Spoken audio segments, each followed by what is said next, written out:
umetoka kwenye familia maskini, unahitaji kuelewa mambo haya haraka iwezekanavyo kuliko wengine. Jambo la kwanza, hakuna atakaye kuja kukusaidia ama kukutoa kwenye huo umaskini.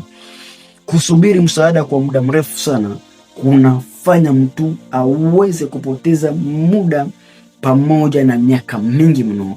Kwa hiyo usisubirie msaada eti kwamba wajomba zako watakuja kukusaidia, sijui washangazi zako watakuja kukusaidia, au sijui marafiki zako watakuja kukusaidia.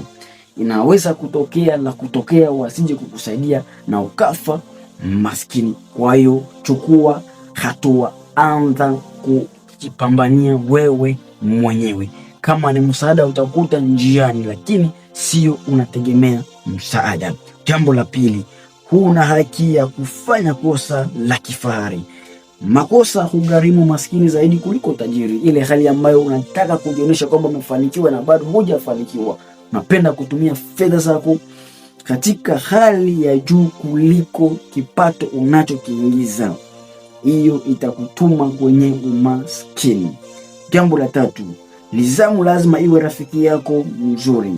Bila nidhamu, kipaji na ndoto havina maana wala haziwezi kuja kukamilika. Hiki ni kitu ambacho nikuja kukiangalia katika mambo yangu. Kwa kweli, bila kuwa na nidhamu, ndoto, maono, malengo ni ngumu mno kuweza kuyafikia. Kwa hiyo kuamka mapema, kujifunza huku wengine wakiwa wamesinzia, kutumia fedha zako vizuri wakati wengine wanatumia fedha zao bila hekima, ni muhimu sana kwako wewe ambaye unatoka katika familia maskini. Jambo la nne, lazima ujifunze kusema hapana hata kwa familia yako. Ni kweli kusaidia kila mtu bila kuwa imara kuna kuweka katika umaskini.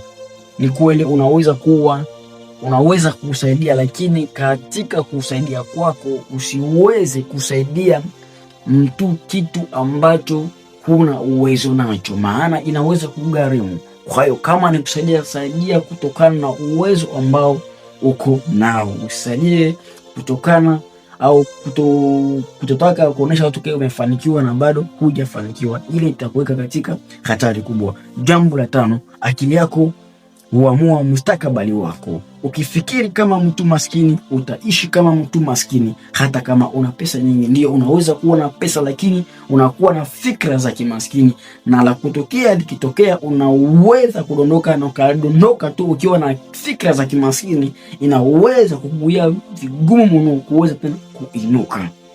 Lakini kama una fikra za kitajiri, hata kama unadondoka kwenye biashara zako, unaweza kuwa na uko na 100% kuweza kuinuka na kusimama na kufanikiwa tena.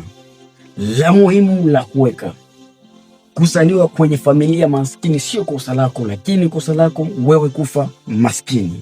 Kumbuka ndoto yako inawezekana. Jina langu Munguiko Kalaba.